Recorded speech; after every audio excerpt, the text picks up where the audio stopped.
morning, ladies and gentlemen. You can still hear the bells ringing outside, but I think time is of the essence since we have 5 speakers on the panel this morning. We could start this session, which is one of the special sessions, we can say, on the topic of religious perspective on youth, an analysis of contemporary youth behavior. We have 5 speakers here today. First, I shall just briefly introduce myself. I am Archbishop Petar Raic. I am the Papal Nuncio, or Ambassador of the Holy See, Vatican City State, here in the Arabian Peninsula. Our nunciature is based in Kuwait. It is based there because Kuwait was the first country to establish diplomatic relations with the Holy See back in 1968. But now we have relations with 4 other countries of the peninsula, Yemen, Bahrain, Qatar, and the United Arab Emirates. I'm also apostolic delegate to Saudi Arabia and Oman. Therefore, we are covering the entire region. I wish to thank Professor Al-Naimi and the organizers of the conference for all their efforts today. And we shall go on right away to pass the floor to the lecturers, and the first of whom is coming from China, Mr. Ming Junqing. I pass the floor to you, sir. Thank you. Bismillahirrahmanirrahim. Dear Chairman, distinguished scholars, hello everyone. Assalamu alaikum wa rahmatullahi wa barakatuh. First of all, thanks to the conference organizer for inviting us. As representative of China Muslim youth, it is my honor to speak at this conference. I'm from the China Islamic Association. It is the early national Islamic organization in China. It is responsible for the Islamic education, Hajj affairs, research of Islamic culture and Muslim charity, and takes its center in China. In recent years, it also attaches great importance to the religious dialogue and has built various platforms for the dialogue within the religion and among religions. This time, representatives of Chinese Catholic and Christian youth are along with me. We have come here together. So our journey has become a very pleasant journey of religious dialogue. Now, I'm going to cover the historic process, prominent contributions and important significance of religious dialogue promoted by China Muslim youth in terms of Islamic clergymen, Muslim scholars, and the Muslim masses. In modern times, the coexistence of diverse cultures has become one of the basic characteristics of human society. The dialogue has become an important theme of present times and a new must. In this new high open environment, religions exert a more comprehensive impact on the human society. The relations within and between religions play a more significant role in a field of social relations. In this trend, the youth are important acts to promote the religious dialogue. Chinese Muslim youth has constituted an important driving force. The first aspect of my speech is young Islamic clergymen and the dialogue, religious dialogue. As a matter of fact, Islam began its dialogue with other Chinese religions and cultures as soon as it was introduced into China from Tang and Song dynasty. During the Ming and Qing dynasties, Nanjing City and Yunnan province became 2 main places for China Muslim youth academic advocate Islam by means of Confucius and Taoist concepts and ideas. They wrote a lot of Islamic works in Chinese, not only to educate Muslim laymen, but also introduce Islam to non-believers. Furthermore, in the third sense, they succeeded in the integration of Islam into Chinese society and formed a base for further dialogue. During the 20th century, young imams in China adapted themselves to the social trend and began to establish new Islamic schools, which paid equal attention to Chinese and Arabic. Besides, many newspapers and journals were founded to advocate peace, tolerance, and solidarity, which are deeply rooted in Islam. In the meantime, some Muslim youths want to study in Egypt, Japan, etc. They possessed a cross-cultural perspective and knowledge structure. These returned students also devoted themselves to translation of Islamic classics such as Quran, Hadith, and devoted to the cultivation of Arabic talents. Since the entry of the 21st century, Chinese government has been actively promoting the construction of harmonious society. In this situation, the respect of cultural diversity and the advocacy of dialogue among civilizations have become the value appreciated by the mainstream society.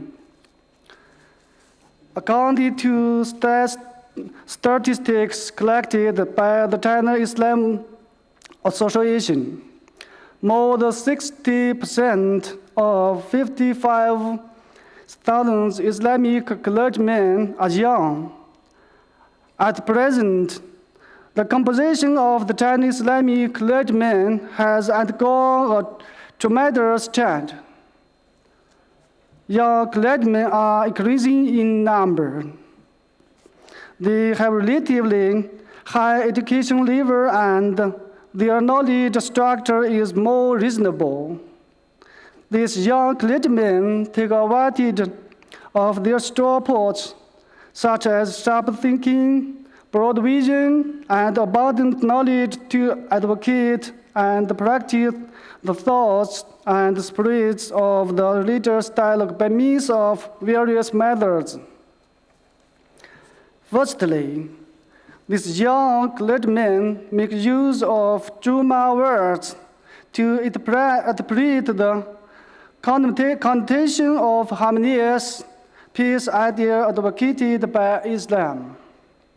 They guide their Muslim fellows to understand peace, tolerance, moderation, and fraternity from plural perspective, all that they can promote peaceful coexistence within Muslims and between Muslims and non-Muslims. Secondly, they capitalize on the internet to spread the idea of religious dialogue. In recent years, we have witnessed a quicker development of Islamic websites in China. We have more than 20 influential Islamic websites. Thirdly, they participate in the public dialogue to spread harmonious idea and practice of Islam. The second aspect of my speech is young Muslim scholars and the religious dialogue. Since the entry of the 21st century, a large number of Muslim youth have got systematic academic training in key universities and academic institutes such as Peking University, Renmin University of China, Minzu University of China, the Chinese Academy of Social Science, etc. They have become one of representatives of the Chinese Muslim to conduct the religious dialogue. Since 2000, Nanjing University, Yunnan University, and Harvard Yanqing Institute jointly organized the International Symposium 4 times, whose theme is Chinese Civilization and Islamic Civilization Dialogue, respectively in Beijing, Nanjing, Kunming, and Yinchuan. The Muslim youth scholars have become the most active participants in the civilization dialogue seminars. In the context of maintaining cultural diversity and humankind peace, the Muslim youth scholars summarize the achievement of dialogue among Islam, Confucianism, Christianity. They reflect all the foundational role of Chinese Islamic cultures in the civilization dialogue. The highlight of the spirit of Islamic civilization dialogue. They work hard to conduct global ethics for the coexistence of diverse civilizations. Young Muslim scholars have taken part in the civilization dialogue. They have crossed the previous cultural boundary. They have begun to reflect all their own cultural background. All these accomplishments have positive impact on the establishment of healthy cultural ideas and the removal of misunderstandings and conflicts between different cultures. These achievements have provided important experiences and resources for the social solidarity and harmony. The third aspect of my speech is ordinary Muslim youth and the religious dialogue. Okay. Since the 1990s, with the continuous deepening of the reform and opening of China, a large number of domestic and foreign Muslims has come to Eastern China to do business, work, study, and or live. According to statistics, this mobile Muslim population has reached the number of 3 million. Domestic Muslims are merely from Qinghai, Xinjiang, Ningxia, and Gansu province. Foreign Muslims come from Western Asia, Central Asia, Southeastern Asia, Africa, and even European and American. The Muslim youth constitute the main body of this population. Their appearance has formed a new social groups, diverse cultural and ethnic background in the cities of Eastern China.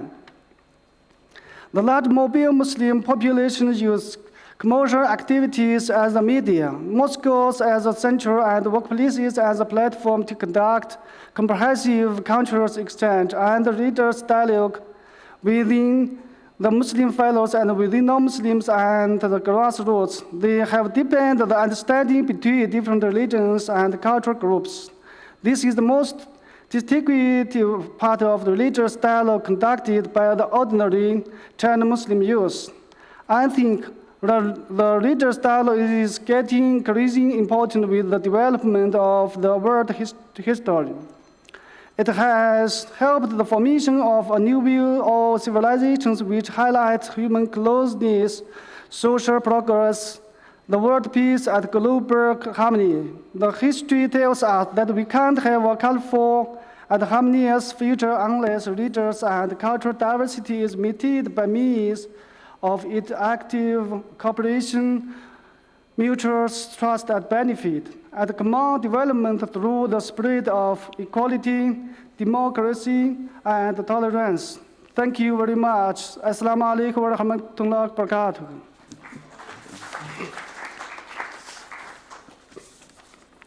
Thank you, Mr. Ming Jung Ching, for your talk. We shall pass the floor over right to Mr. Matthew Lawrence, who is our next speaker, coming from the United Kingdom. Mr. Lawrence. Thank you, Chair, and thank you to the organisers very much for hosting us. I'd like to share some observations with you on youth behaviour development, as seen in our global schools programme, Face to Faith. I'm the Director of Programmes at the Tony Blair Faith Foundation, and we work there to provide the practical support that's required to help prevent religious prejudice, conflict, and extremism. We work with current and our future leaders, our youth, providing the support to help prevent religious prejudice. We work in some of the world's toughest situations where we hope to offer bold, practical, and innovative solutions where there is a real need. And we also stress the need to create replicable and scalable programs that we can give away, that we can work with other organizations and governments to deliver, because it's crucial to reach the many. The pace of change brought about by rapid globalization and its interaction with religious ideology is immense.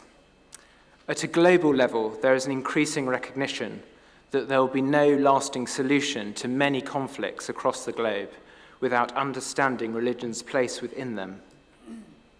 Our overarching approach is based on two pillars: education, where we provide decision makers with an analysis of the complexity of religion's impact in the world, and we empower young people with the knowledge and skills to understand religion, opening their minds to respect and not to fear difference, and to resist extremist voices.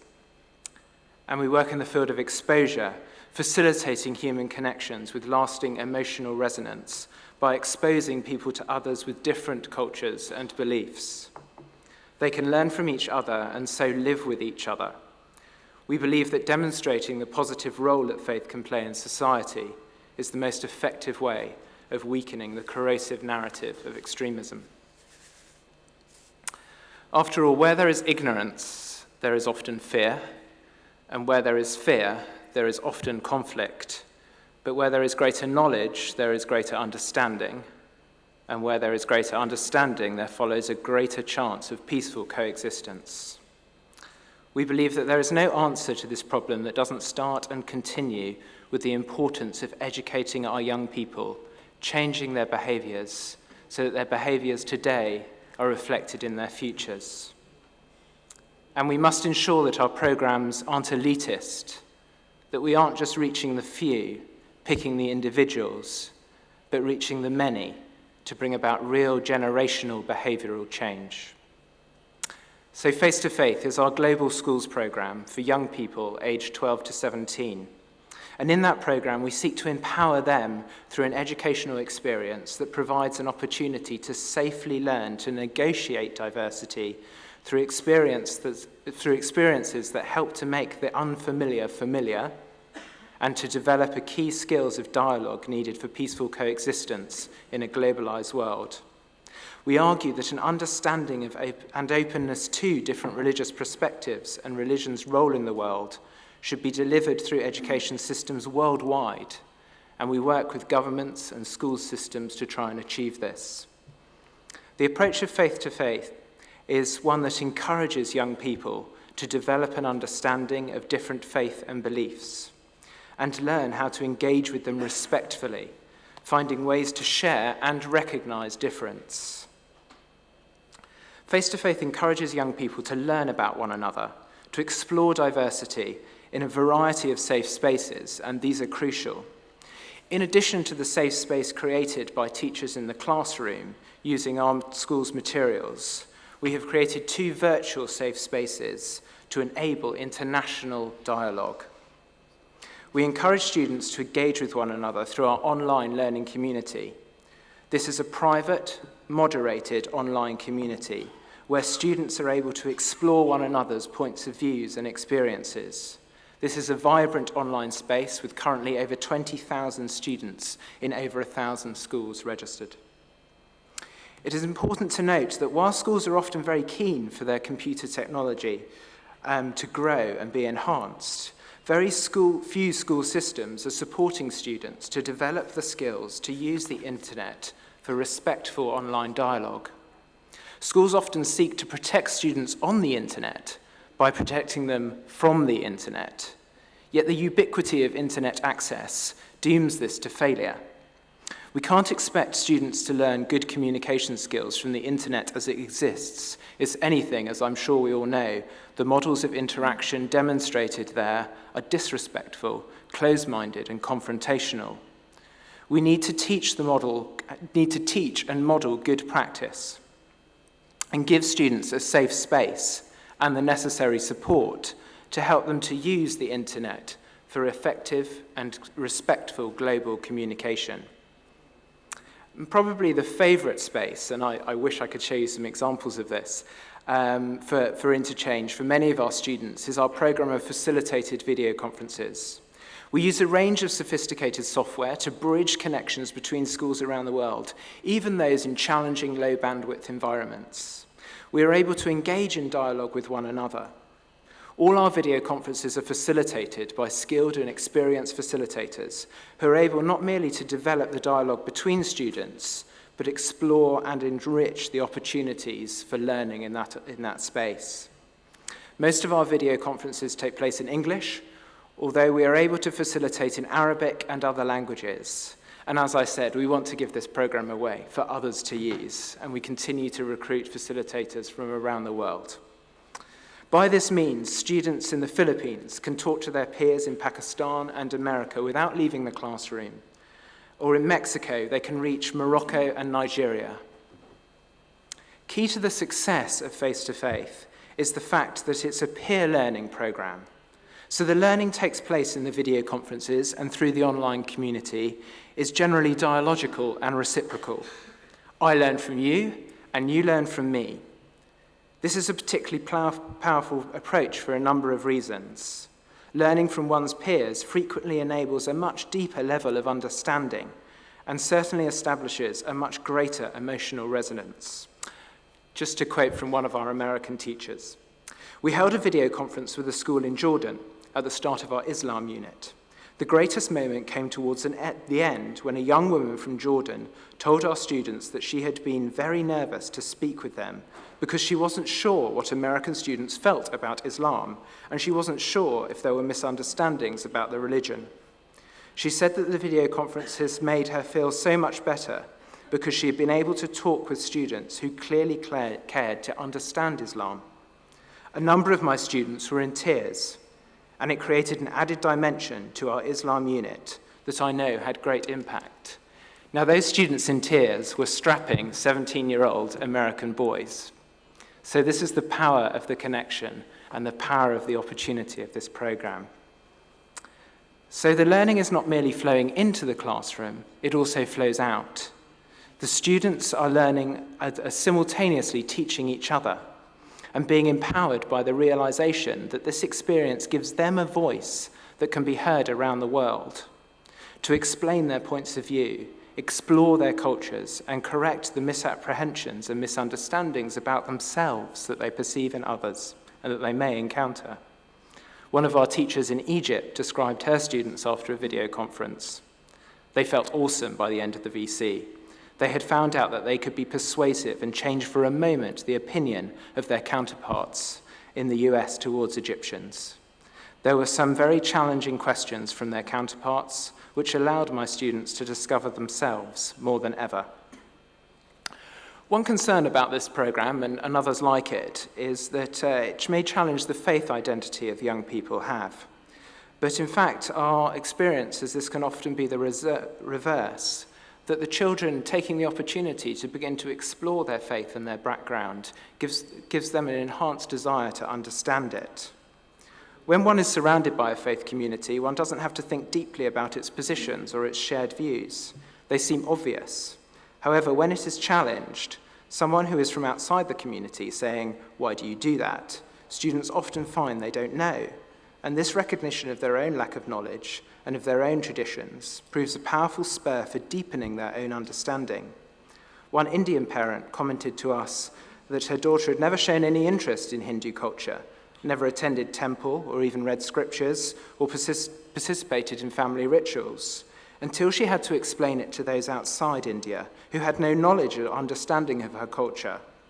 This is a much more common result of our program, prompting young people towards a more thoughtful, personal, and profound engagement with their own faith traditions, a true understanding of which, again, helps them to counter destructive narratives. When the Face-to-Faith program started, many people told us it would be impossible to carry out this kind of dialogical interchange around faith with young people.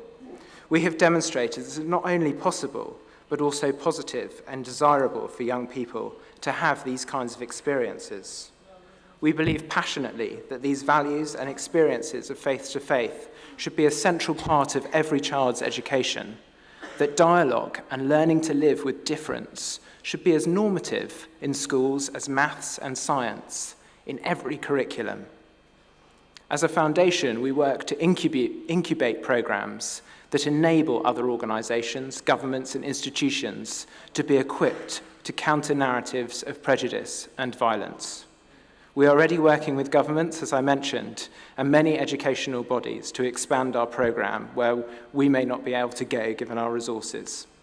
We believe that this is a great gift that we can give away to young people of this world, and I hope that you and your young people will join us on this journey. Thank you very much.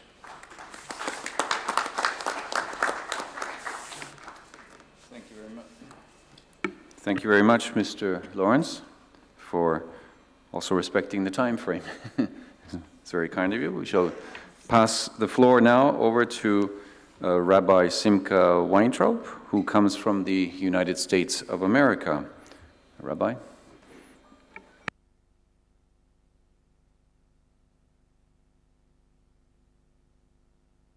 Sorry.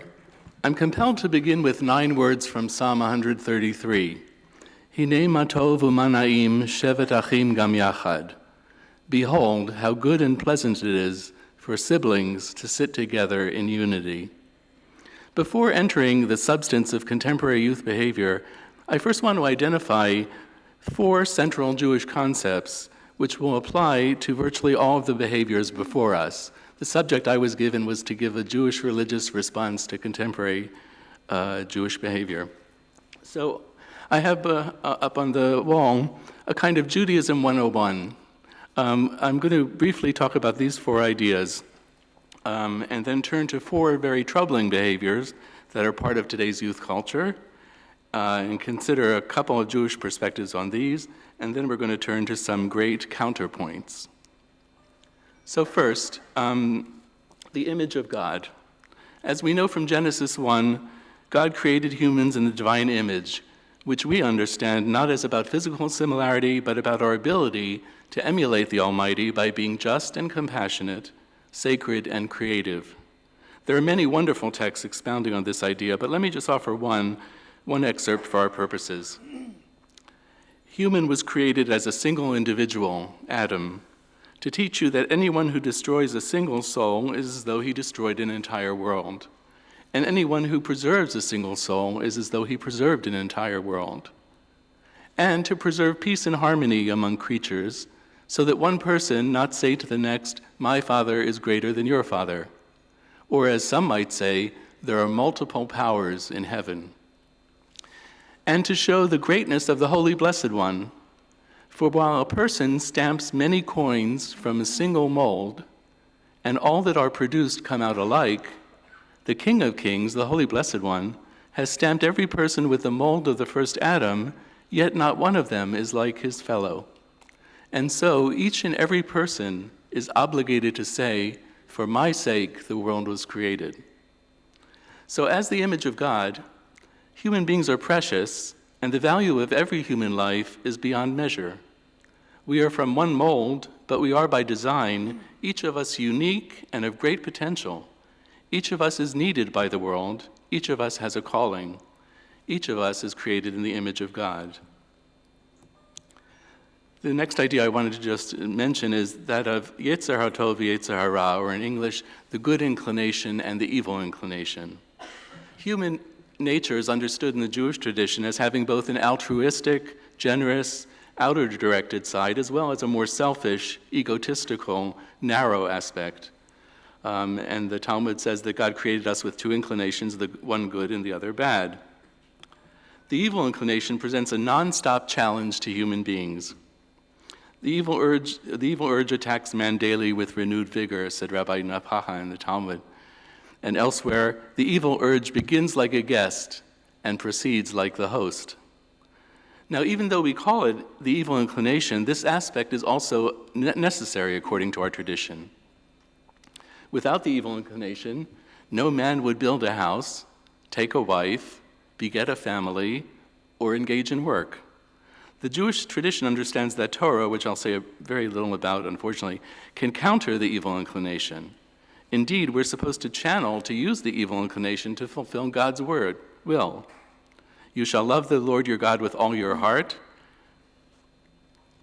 And that was understood as meaning love him with both impulses, with the good and with the evil. Now I have to talk just moments about teshuvah, about return or renewal or restoration or response.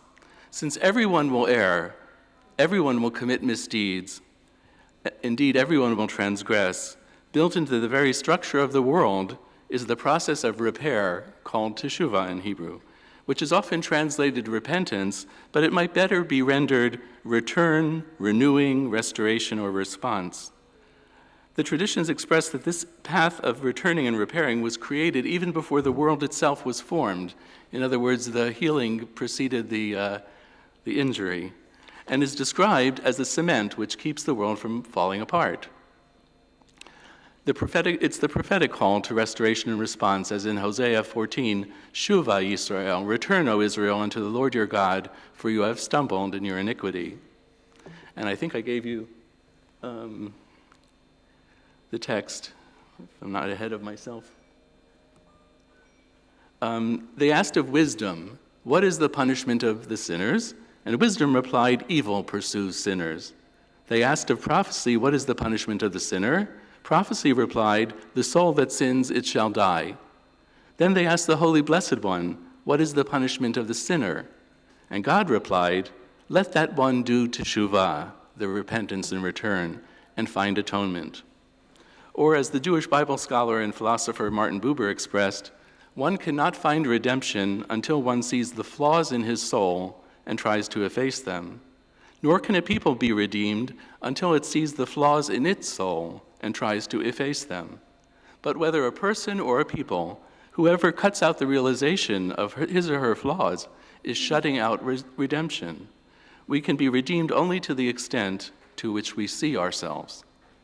The rabbinic tradition then developed this process of teshuvah, which begins with an awareness of misdeed, continues with putting the remorse and request for forgiveness into words, doing whatever acts of repair or restoration are possible, and then actualizing the commitment, the sincere resolve not to repeat the offense for the rest of one's life. So it's indeed a lifelong response. In the interest of time, I'm now not going to talk about Torah and mitzvot as much as I should. I'll just show you a few quick slides, and I want to get to the behaviors and talk about them. The more Torah, the more life.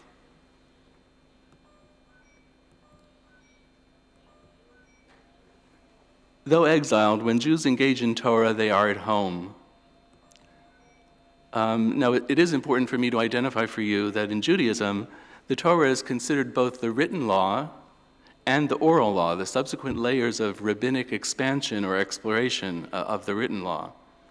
So the oral law is seen as the interpretation of the written law. The oral law means the Talmud, the Mishnah, etc. Another important statement is that a rabbinic court may lay down a condition which abrogates a biblical law. And Maimonides made the great comparison that like a surgeon must sometimes amputate a limb to save a life, so may the authorities decree the temporary suspension of some laws to sustain the Torah. And the great Hasidic leader, the Baal Shem Tov, said, the Torah is eternal, but its explanation is to be made by the spiritual leaders of Judaism in accordance with the age. Okay, I'm not going to do any more on Torah.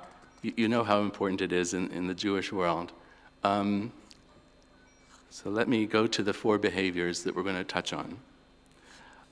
The 4 central concepts that we just ran through, the image of God, the good and evil inclinations, teshuvah as a return or repair, and Torah and commandments, really impact on all the behaviors that we're going to talk about from a Jewish perspective.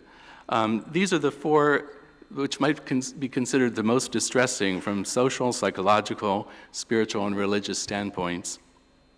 As I consider each of these 4, we'll touch on brief selected Jewish religious perspectives and ideas and then bring this to a conclusion. Certainly, one of the most extensive and destructive phenomenon is that of bullying and violence. Bullying may be defined as the use of force, threat, or coercion to abuse, intimidate, or aggressively impose domination over others, often in a repeated and habitual manner. The behaviors range from verbal harassment or threat of physical assault to physical assault, coercion, or confinement, with bullying spanning 4 basic types: emotional, verbal, physical, and cyber. Essential to bullying is the perception of an imbalance of social or physical power, and bullying can range from one-on-one abuse to more complex arrangements in which the bully enlists one or more assistants, which are often called in the literature lieutenants. Bullying cultures develop in all contexts in which human beings interact: in schools, in families, the workplace, home, neighborhoods, places of worship, stores, and more. Beyond bullying, numerous other forms of violence prevail in many youth cultures today, from gang activity to abusive language to vicious and sadistic song lyrics to cruel movies and bloody video games to hazing rituals and date rape. Viewing this bullying and violence from a Jewish perspective, 2 quotes immediately come to mind. Of course, love your fellow as yourself, or as the Talmud puts it, what is hateful to you, do not do to your fellow. Another critical concept that bullying and violence affront is that of brit, or covenant. In the Jewish tradition and community, we hold that since Abraham and Sarah, Jews stand in relationship to God, to Jews and other human beings, and to creation on the basis of an agreement, a mutual and interdependent accord. This understanding is flexible, taking into account changing circumstances, human frailties and imperfections, our doubts and failures, with the ultimate goal of maintaining trust, faith, and discipline. It allows for hurt and healing, for shame and reconnection, for betrayal and forgiveness, stressing the call to accountability and self-improvement. Okay, let's move on to rampant materialism. Another set of behaviors that are of great concern to us relates to rampant materialism. Truly, the youth who manifest these behaviors, as the others, are reflecting our general society and the media, which often idealize wealth, define a person by what they own, and encourage excessive, even mindless consumption. Youth from all socioeconomic levels and ethnic and religious backgrounds are subject to these relentless messages, particularly when they are reinforced by social peer pressure of youth cultures. Whether the excesses with cars, clothes, jewelry, entertainment, all kinds of electronics, or anything else, it can be a source of disquiet, often alarm, to religious leaders and communities. Certainly, one could relate the categories of the good inclination and the evil inclination to the challenge of rampant materialism. But let me highlight 2 other Jewish religious perspectives very quickly. One is anava, humility. The way we understand humility is that it's not I am nothing, but rather I have so much more to do, so much yet to become. There is nothing wrong in taking pride in being created in God's image, but as we saw, we're not to consider ourselves better than others. In fact, arrogance often indicates an underlying sense of inadequacy and low self-worth. We might here quote the words of the prophet Micah, "God has told you, O human, what is good and what the Lord does require of you, to do mishpat, justice, to love chesed, loving kindness, and to walk humbly with your God." Humility and rampant materialism cannot coexist. The former tames the latter. And the other concept I want to throw in is kihila, community.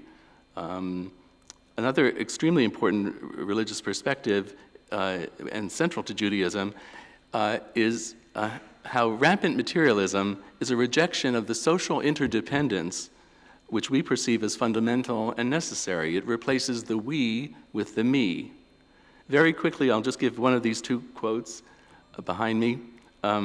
If I am not for myself, who will be for me? Did I skip? But if I'm only for myself, what am I? And if not now, when? Let's move on to instant gratification. It's well known that the part of the human brain that most influences judgment and controls risk-taking is not fully developed until young adults reach their early 20s. This surely is one reason why late adolescence can be so perilous and why college or university-age young people engage in dangerous behaviors. It is also true that a segment of the population is biologically predisposed to chemical dependency and especially vulnerable to alcoholism, drug abuse, and many other addictions. But as with the other behaviors already explored, our society and media exacerbate the problem by making instant gratification all the more appealing, acceptable, and accessible.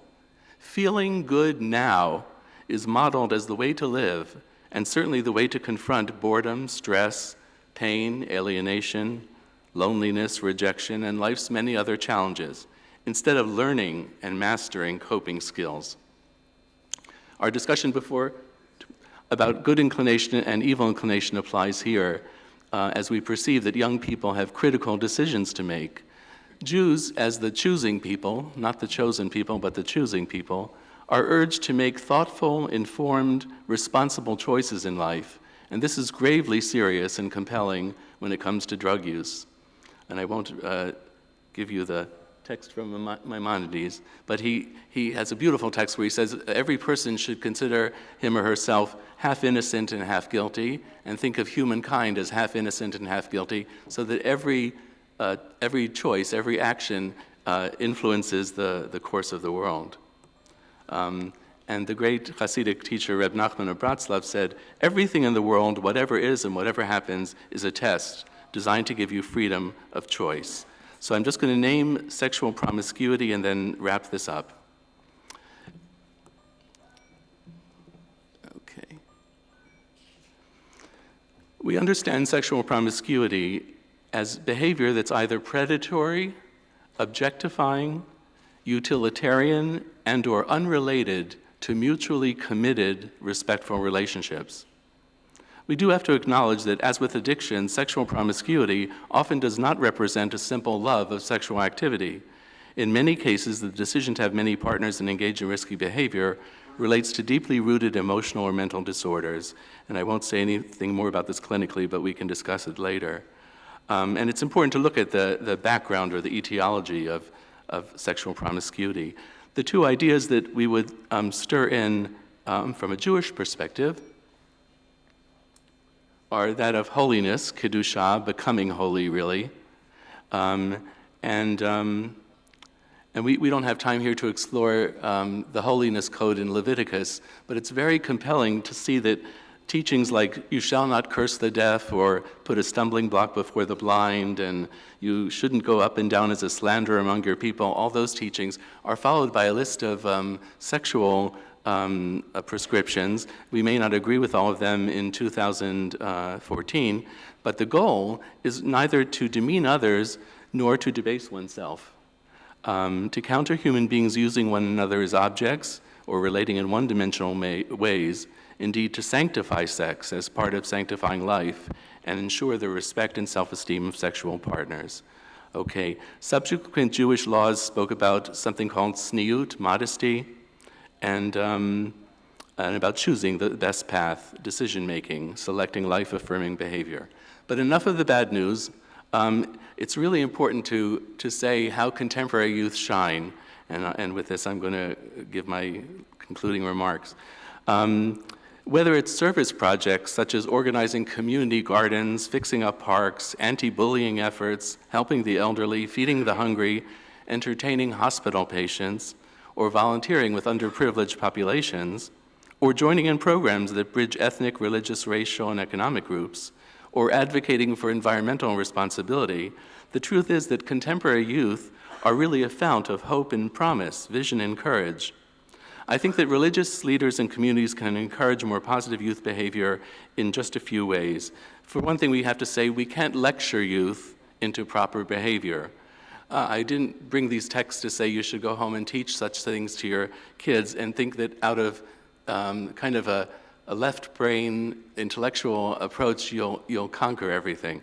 Instead, I just want to name 5 things, and I can talk about them more later if you like. 1 is we have to empower youth. 2 is we have to engage youth. 3 is role modeling healthy and ethical choices. 4, share narratives that illustrate both the struggle and the constructive resolution. And finally, invest in trust in ourselves and our youth and the Almighty. Because trust builds confidence, and of course, it's closely related to faith. So to conclude, some of you may be wondering why I haven't mentioned atheism as a challenge.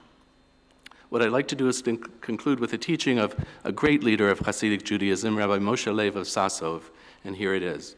One day, Rabbi Moshe Leib of Sasov told his students, "There is no quality and there's no power of man that was created for no purpose.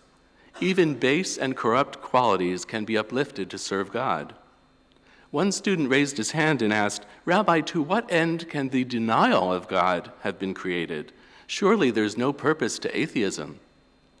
Rabbi Moshe paused and then replied, "This too can be uplifted through deeds of righteousness. For if someone comes to you and asks for help, you should not turn him off with pious words saying, 'Have faith and take your troubles to God.' You should act as if there were no God, as if there were only one person in the whole world who could help this person, yourself." Thank you very much.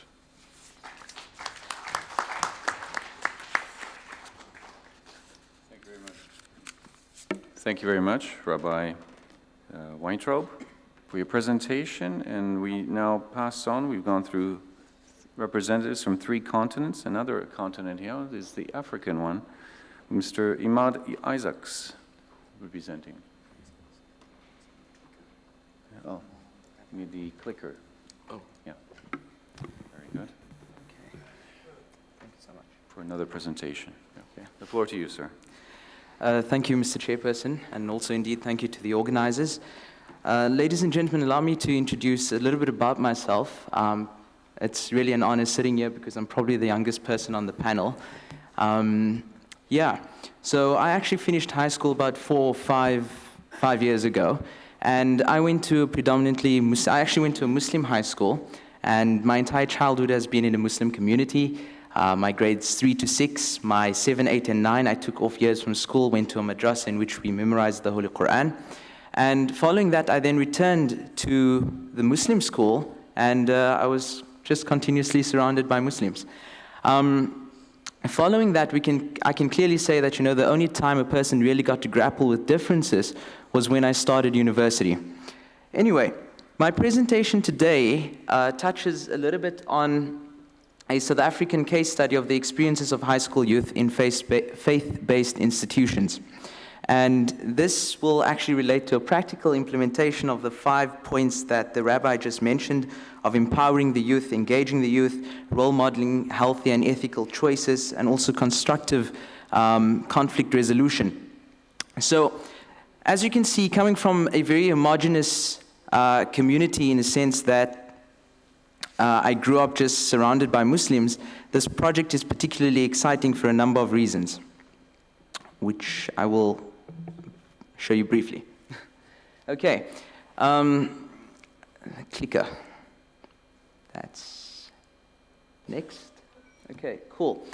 So, coming from South Africa, I'm sure many people can relate to what the news shows. It shows you all the bad sides, the negative sides. And if you've been to South Africa, you will notice that we've got this third world and first world countries running parallel, okay? In which you take a drive to Camps Bay, you're going to find some multi-million rand homes. And if you take a trip just 12, 13 kilometers outside of the CBD, you will find this area that I'm talking about, Manenberg.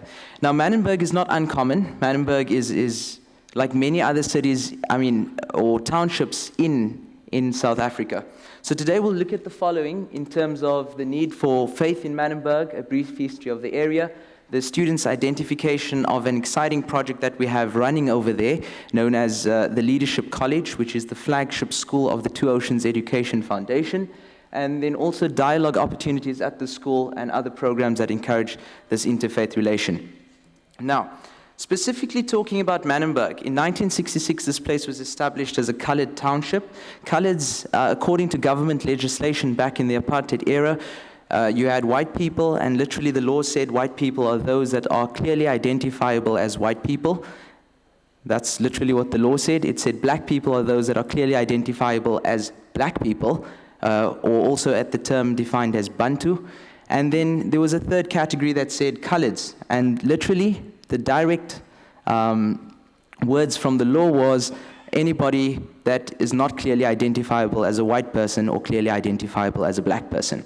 So this is a colored township that was established in 1966. Its inhabitants are mainly, of course, the displaced residents, people that have come from the affluent areas and been kicked out by the apartheid regime during that time. It is designed as a sub-economic housing unit. The complexes are very small. You find that these flats are also very common. They consist either of 1 or 2 bedrooms that is probably half the size of a hotel room in this beautiful hotel. The surface area of the Manenberg area spans 3.35 square kilometers with a current population of over 78,000 people. So it's incredibly dense. The demographics, mainly colored, 11% blacks and 5% with other minorities. The average household income in this area is $5 per day. And we have an exceptionally high unemployment rate as well of 66%. And then you can only imagine that in an area like this where people are employed, they are obviously earning below the minimal wage in South Africa. Now the youth play a particular role in this area because we have over 28,000 children, and that's in fact the school-going enrollment. Okay, right. So given that Manenberg, I think there's something I missed, nationally and internationally known for severe gang-related activity. If you do a Google search right now and type in the word Manenberg, which is the area we're referring to, the only results that you'll find is gang violence, and the challenges that, of course, go with that. Okay, so there's indeed a need for faith in the Manenberg area. And we can clearly say that, I think the quote here aptly describes it, to educate a person in mind and not in morals is to educate a menace to society. And particularly faith-based institutions, they've got important roles to play, whether they are churches, mosques, schools. They all have unique resources and opportunities to instill these kinds of values and morals for which they stand. And these values define that which is considered morally acceptable, and in the process of encouraging morally acceptable practices, they discourage violence. So for this reason, faith-based institutions can make significant contributions in reducing the potential for youth to get involved in gang-related violence, particularly in this area, and other undesirable activities. Now, one such initiative where we see faiths coming together in Manenberg, and also other organizations, both in terms of social development, faith-based organizations, Muslim welfare organizations, and also churches, is the thing that we see over here, the Proudly Manenberg campaign. This is just one such initiative that has started in the area a few years ago. Okay, so the case study that we're talking about here is the Leadership College. Okay, the Leadership College is a free school. It's a school that basically provides all the necessities for learning, from educational instruction to textbooks to uniforms and stationery, to also daily meals and getting directly involved with working with the families. I'm going to touch on the faith challenges in a moment, but over here we can find that this is a unique initiative that has now brought quality education and also religious education to the townships. Okay? The short-term goals of this institution, when it first started, was mainly to combat those statistics that I mentioned earlier. If you want to look specifically at education, you can say that in Manenberg, less than 50% of the students ever finish high school from those that were enrolled when they entered the first grade in grade 1. Okay? The long-term goals, of course, of this institution is to add development to the area and to the community and to instill the values of human dignity and God consciousness. So, what about faith and TLC? TLC being the Leadership College. There's a problem in the Western Cape in South Africa and probably across the nation, where faith-based schools have become elitist institutions. What do we mean by this? When we talk about places like St. Joseph's, St. Mary's, St. Cyprian's, and even Bishop's, and also the Jewish institutions in Cape Town, all of these, and my high school as well, it has essentially turned into really, really good academic institutions and also strong faith-valued institutions, but they have essentially become elitist. When you look at a school like Bishop's, you are easily looking at 200,000 Rand, which equates to about $20,000 for a full year if you count in boarding as well. And when you look at a place where people are earning, in terms of a household, $5 a day, 50 Rands, I mean, that's a ridiculous figure to start considering how am I going to send my kid to a good religious institution. Okay, so when the school started, it initially started as a school for Muslim children. So we could clearly say it's a Muslim school, and it was a Muslim school for that first year like any other Muslim schools in South Africa, where your 99% enrollment is Muslim. And if you have a non-Muslim coming to the school, I've heard of one case, Iqra Academy, where they had 2 non-Muslim students. And I mean, that's not a significant portion, but also these students were forced to comply with all the rules, scarf and everything and so forth. Nevertheless, in the area like Manenberg, we found that the community then approached us in 2011 and said, you know, you can't just open this, you can't just have this type of institution that's providing both free education. We can see the morals, we can see the ethics, we can see the leadership curriculum that you guys are pushing, and the people that's walking out in the streets after school. So the management of the institution then decided to start making it a Muslim school for children by then opening, or rather actively encouraging non-Muslim students to apply. And today we have a current population of 70 non-Muslims in a school of 282 learners. That's 1 in 4, okay? In terms of the opportunities for dialogue, above you can see that, okay, sorry, this isn't syncing. The formal opportunities are, of course, like life orientation class, that is government legislated, and then there are also classes and programs that we've implemented, like the ethics class, which is a split between the Muslim track and the track that is now open for all the non-Muslims at the school, where they get global ethics and the others will get Islamic studies. There's a moral training program that used to only be open to the non-Muslims, because the Muslims saw that, you know, the kids from moral training get these excursions almost every week. They said, we also want moral training, okay? And so moral training from this year has been opened up to the entire school, but ethics is split.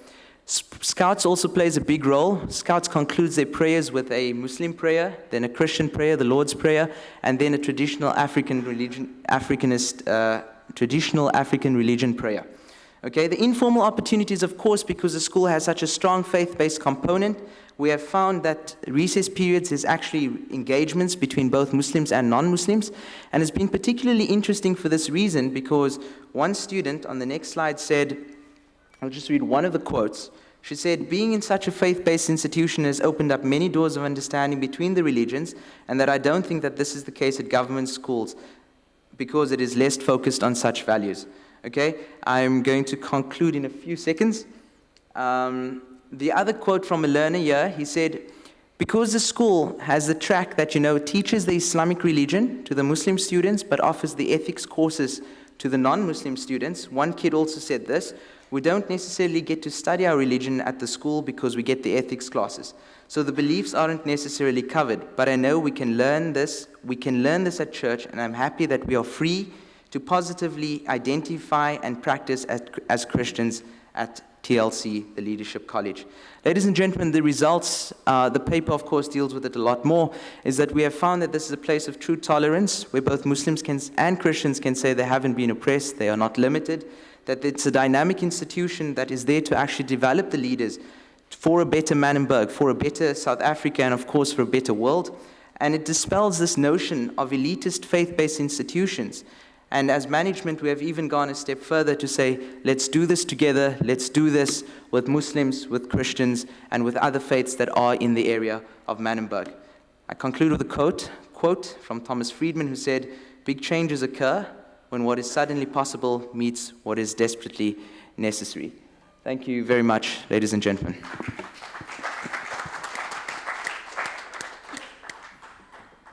Thank you, Mr. Imad Isaacs, for your presentation. And now we have the last but not least, as we say, presenter of the panel today is the Professor Federica Mancinellin from Italy.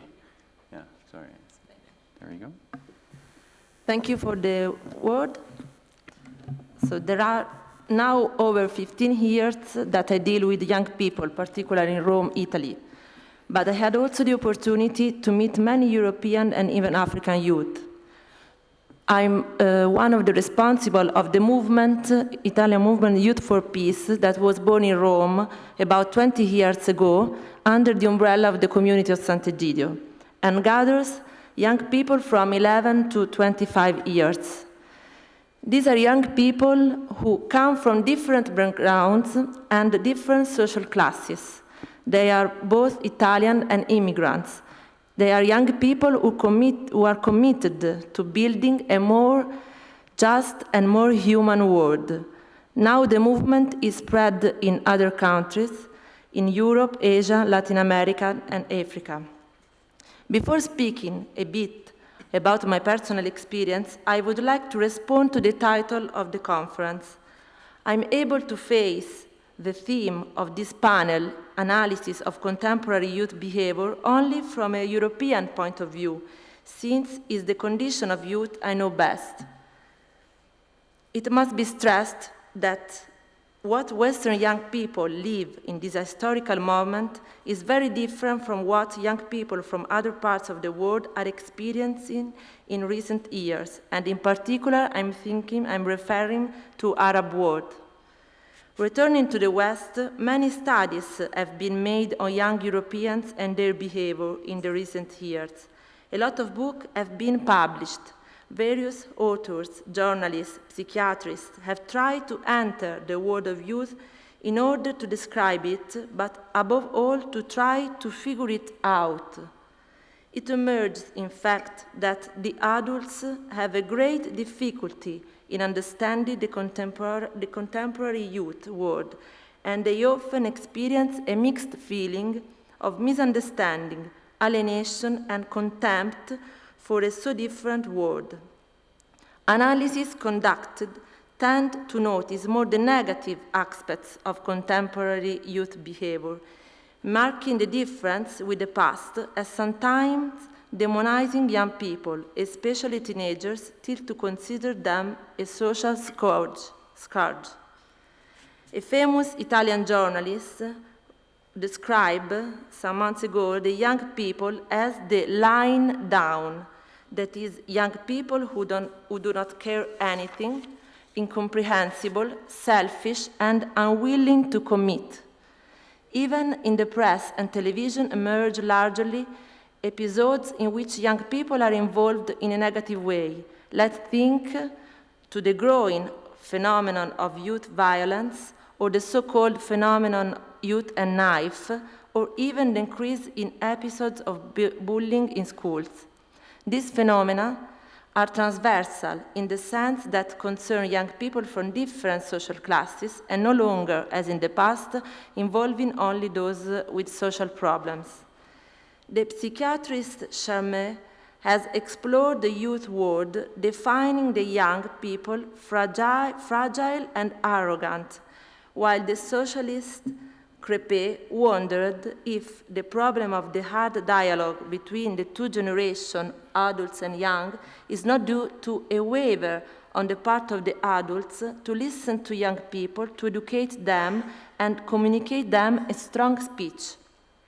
However, it can be stated objectively that this generation of Western 21st century youth is very different from the previous ones. Or maybe it could be said better that this generation lives and grows into a social and historical context totally different from that in which the youth of the past century lived. The youth of today certainly appears more fragile. Why? What has changed? Where does this fragility? First, let me say that the fragility of young people reflects that of the contemporary humankind. The world has changed rapidly. Over the last 70 years, we can say that the world has been totally transformed, as well as the powers that drive it. Beyond the emergence of well-being, young Europeans have the chance to get everything and access everything. We are in the global time. Everyone can get anywhere. The term globalization essentially means a world without borders, but it also means a world in which there is no center. Yes, and if there is no center, the world becomes huge and indefinite. The contemporary youth, in front of a world so vast, lives a feeling of disorientation. The ease of access to the network does not seem to provide an orientation, neither a true interpretation of reality. The young people often find themselves alone in the research of orientation, also the one between good and evil. The crisis of the family, but also the crisis of the school, have resulted in a lack of reference points in the young. Often adults are no longer seen by the youth as authoritative figures to imitate, but they are perceived by them as hostile figures. Another point on which I would like to dwell for a moment is the growth of a widespread sense of irrelevance in the youth. The actual information is now global. We know everything in real time. We can learn through the network also what happens in places far away from us. One has the perception of an immense world, and it's possible to wonder, in this vast world, what can I do? The contemporary youth often lives a great sense of irrelevance, and facing the great problems of humanity, like the crisis in the countries, the world hunger, the wars, the temptation of young people today is to close themselves in the small everyday world and to think that you cannot do anything to change the reality. Thanks to globalization, everything seems to be close, but nothing is near, in the sense that nothing involves me. At the end, the message that young people receive today from the adult is clear and simple. You cannot do much, and then the only things you can do is think on yourself. The two psychiatrists, Benassin and Schmidt, in the book Les Passions Tristes, Souffrance psychique et crise sociale, describe the discovery of a widespread malaise in adolescents and young people. They speak of sadness that runs through all levels of society. In the area dominated by what Spinoza called the sad passions, a pervasive sense of helplessness and uncertainty leads them to withdraw into themselves, perhaps in front of a computer or a tablet, and to leave the outside world as a threat. Pope Francis writes in the Apostolic Exhortation Evangelii Gaudium, the great danger in today's world, pervaded as it is by consumerism, is the desolation and anguish born of a complacent yet covetous heart, the feverish pursuit of frivolous pleasures, and a blunted conscience. Whenever our interior life becomes caught up in its own interests and concerns, there is no longer room for others, no place for the poor. God's voice is no longer heard. The quiet joy of his love is no longer felt, and the desire to do good fades. This is a very real danger for believers too. This is the quotation from Pope Francis. So, how to do then? How to help young people to get out of this sense of helplessness and discouragement that leads them to close themselves in their own little world and not to commit themselves in the search of the common well? Is it possible? I think so, but I also believe that young people need to be understood and guided. Aristotle said, all the improvement of the society start with the education of youth. But in West, too often it is given up to educate. I think we must rediscover the value of educating the youth. A fundamental role in the education of youth is given to family and to school, but also religions are very important in this, as they can give them positive orientation.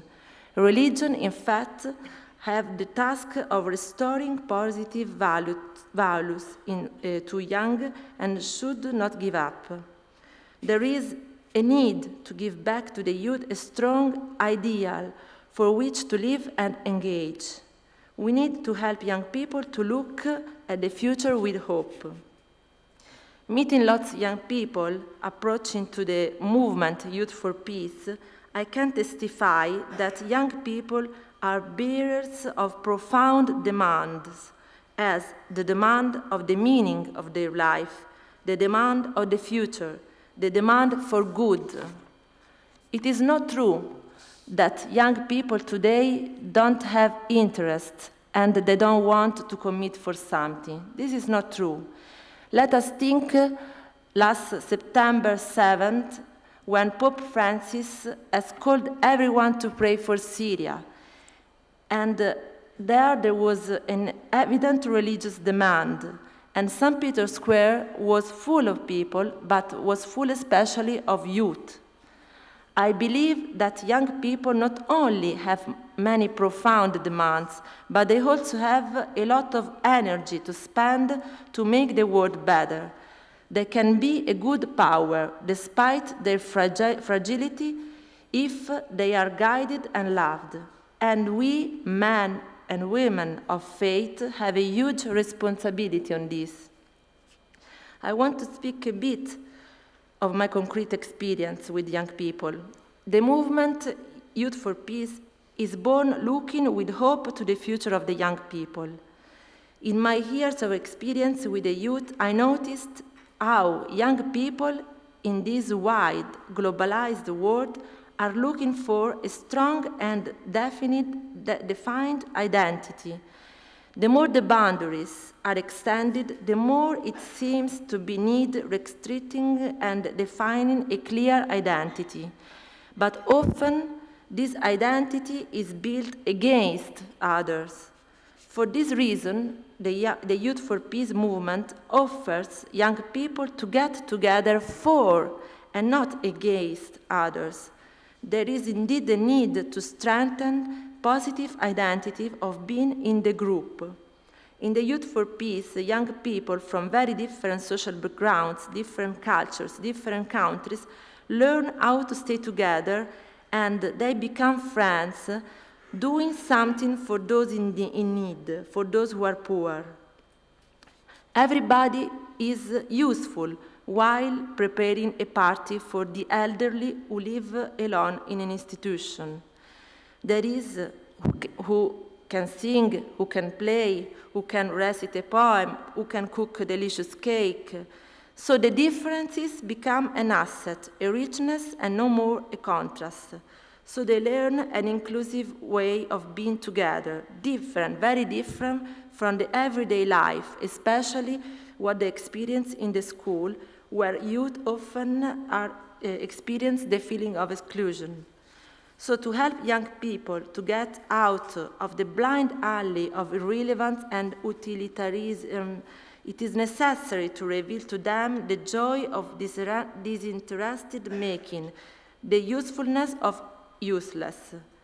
This task can be played by religions, as they hold the large positive values like those of gratuity, of peace, of unselfish love.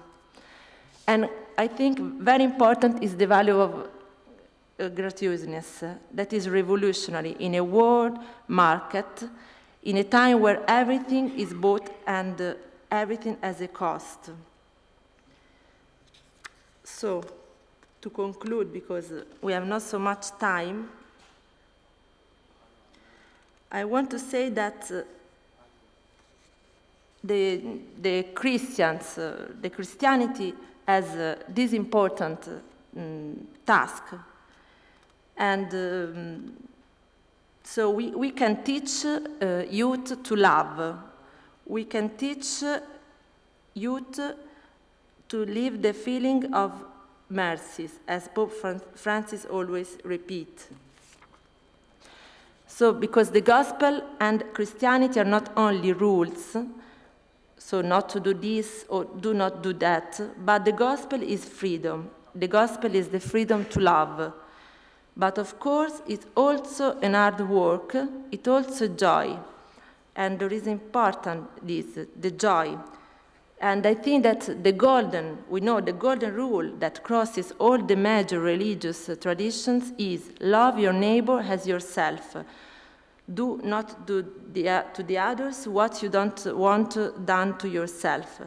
So that is the message. If you want to be happy, if you cannot be happy alone, because happiness is not just an ego, but happiness is to be an us, is to be a we. And Jesus even says, it's more blessed to give than receive. So to conclude, I think that the religion have a very important role in youth education we can do together. Thank you.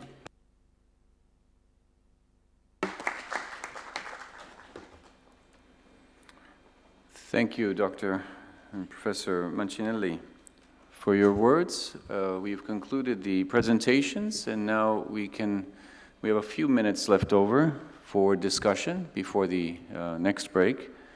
I presume that we will have microphones available here for any people who would like to pose some questions to the panel here.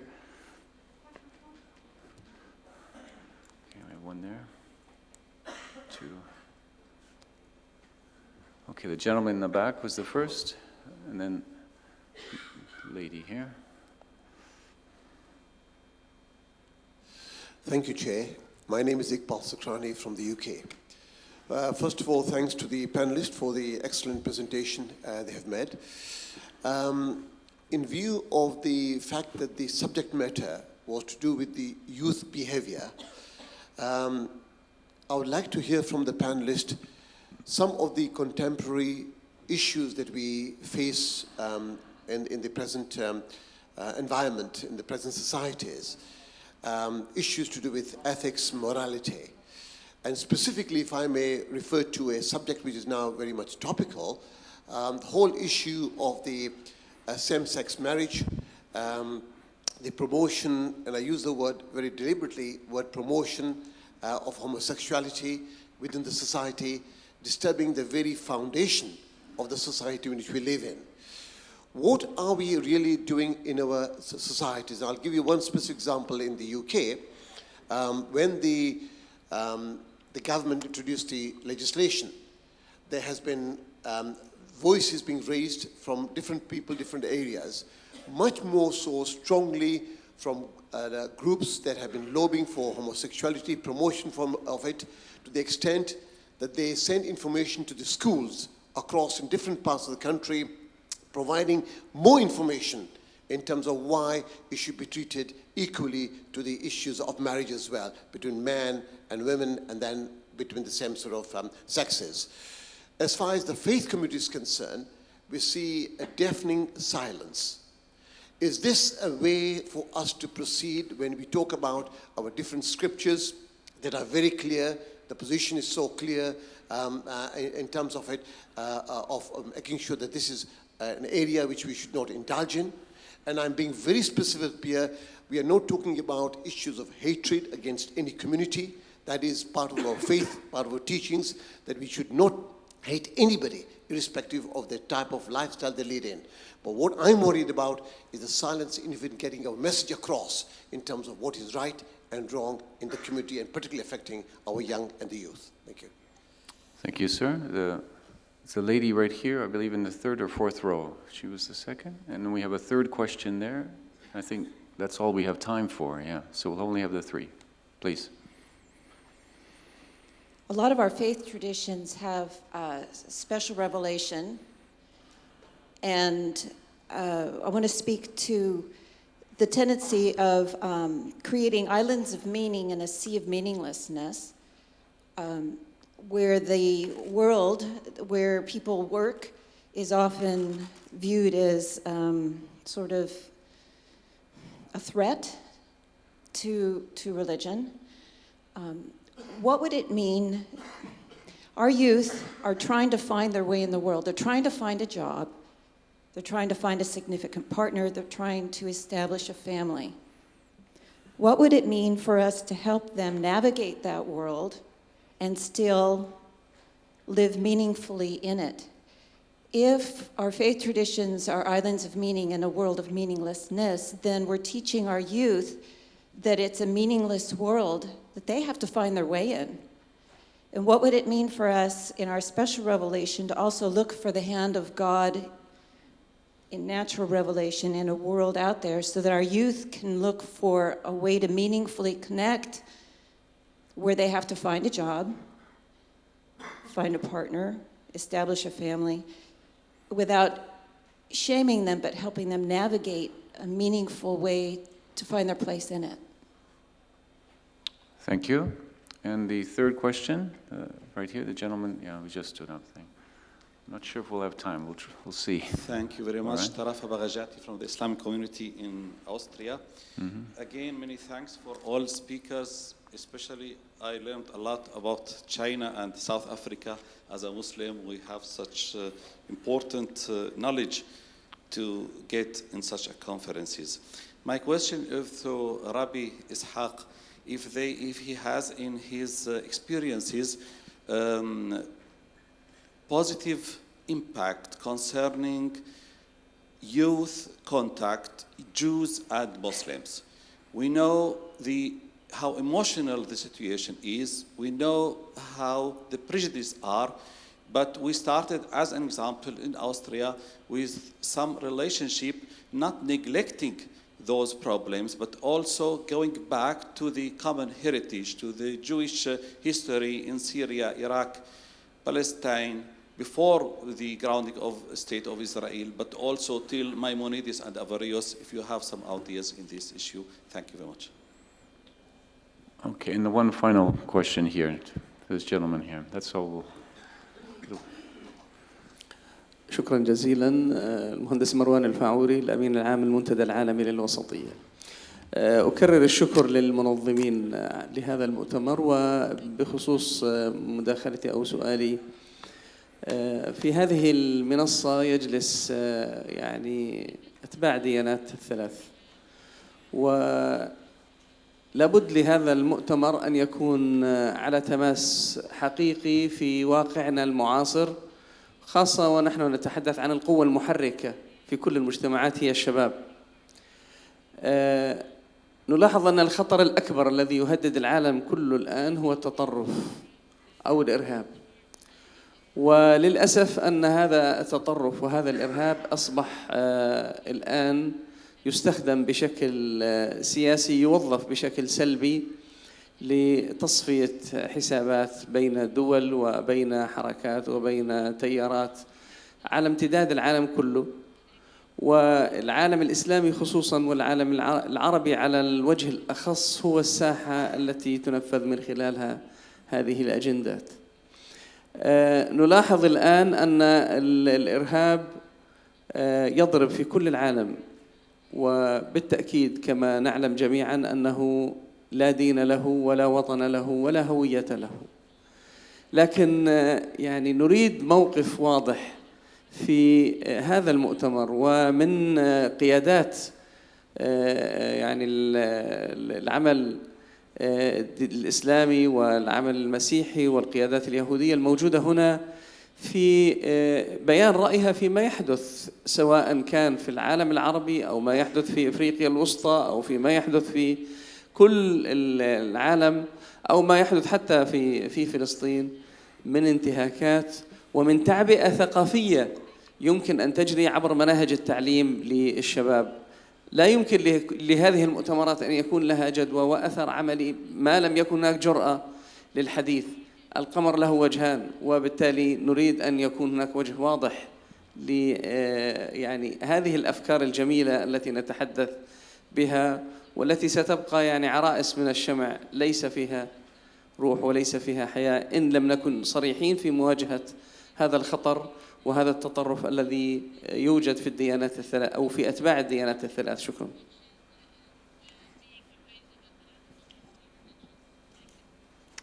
Thank you. Thank you for your questions and your participation. I'll leave it open now to the panel of lecturers to reply. We can start maybe from where we started as well. If you have some comment, or we can pass on as well.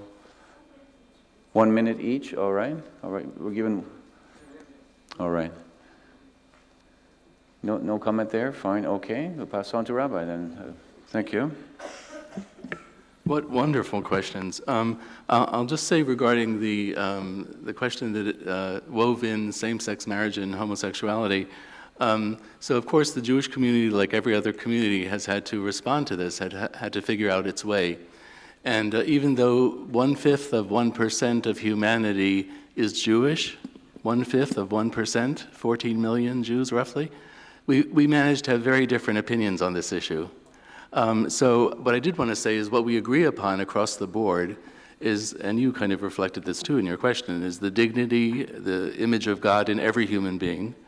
The community has not been silent. Each denomination within Judaism has had conferences and trainings and papers and really explored this and had public discussion of it.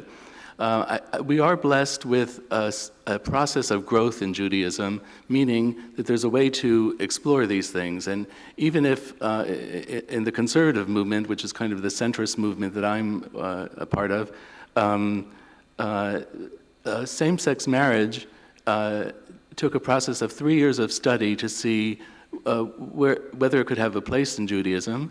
And it was understood that it could, but rabbis were not required to perform same-sex marriages. There was a minority opinion and a majority opinion on the issue. Anyway, this would take a long time to discuss, but I just wanted to say that there's a process of digging through all the layers of sacred texts and deciding what the values of the tradition are and what the approach would be. It's quite true that there are those lines in Leviticus, but how have they been interpreted and how might they be interpreted? Okay, just about the sea of meaninglessness and helping youth navigate the world.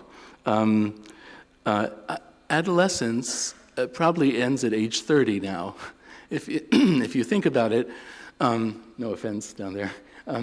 If you think about it, you can't get a job until you finish some graduate school in so much of our community, in New York City, let's say. And so the Jewish community has moved into graduate student programming on campus, and many programs out in the community, not only in order to find a husband or wife, but to deal with ethics issues and to deal with these compelling issues of meaning, and to help people do that navigating that you asked about. I'm also happy to report that New York has 180 ethnic communities. And 39% of the people on the street were born in another country. You can't understand 3 of the 7 languages being spoken in your subway car, And what I wanted to say about that was just about the Jewish and Muslim youth contact. Yeah, I'll just wrap that up. That we're blessed that every single month there are Jewish-Muslim concerts, Jewish-Muslim poetry readings, Jewish-Muslim humor festivals. And I'll just give you one example because we have to wrap up. The Friends of the Earth Middle East, which is the Middle East chapter of this international organization, Friends of the Earth, launched a campaign. It's Jordanians, Palestinians, and Israelis. They launched a campaign to save the River Jordan, which is in great trouble, those of you who don't know. And so in our synagogue in Brooklyn, together with the Arab American Family Support Center and some other groups, Arab American Association, we had a concert to launch our interfaith support of the Save the Jordan River campaign in the Middle East. And we had a concert of Jewish, Christian, and Muslim music about the River Jordan, some original and some old compositions, and Jewish, Christian, and Muslim teachings about the Jordan River. And I'll just say that the Dialogue Project in Brooklyn and New York, which brings together Jews and Arabs and Christian and Muslim, has had open meetings and also teach-ins on issues like responding to terrorism. At one of our meetings, a man at the end of the evening said, "I believe I'm an extremist." And the moderator said, "We'll begin with that next time." And next time he came and said, "I am extreme in my devotion to Allah. I am extreme in my devotion to my ummah." And he really explained what he meant, and he was not saying, "I'm going to blow up anything." He was talking about his devotion. Mr. Lawrence, you would like to say something? Thank you. Excellent questions. And I'll try and perhaps draw them together, starting with the gentleman's final. In the plenary session before, we heard what was really at risk here and what we're really challenged by, and that's the loss of life. People are being killed because of people's extremist views and misunderstandings and misinterpretations of their religion, and that is what we need to counter. We work with all religions and people that express no faith, but I think to answer Iqbal's question, it's very important that religions have a voice and a safe space to discuss that, and the lady's question as well, in terms of creating those islands and those opportunities for our young people to engage with each other in the context of globalization, as very well expressed by my colleague from Italy, the challenges that they are facing in this globalized world. We must equip them. We must not forget that the ultimate outcome is to save lives. Thank you. Thank you, Mr. Lawrence. And the final speaker, Professor Very short. Marcinelli. I think that the role of religion is not only, as I told before, to give rules and to give duty to the youth, but is to give the taste of life. And so it is to answer the profound demand of the sense of life. And so for sure, youth can face the problems of jobs, problem of building a family, many problems, but at the end, what is the essential? The essential is to love another and not only ourselves. And that's what all the religions teach. And that also can help the youth to find an identity that is a positive identity and not only against the other like terrorism and so on. Thank you. Thank you very much. Thank you, everyone. Thank you, panelists, for your contributions here in this very interesting session and for the questions that were put forth by the audience here today. We've gone into our break a little bit. We have a break now until 1 o'clock, roughly. Okay, so we can continue on. Thank you very much.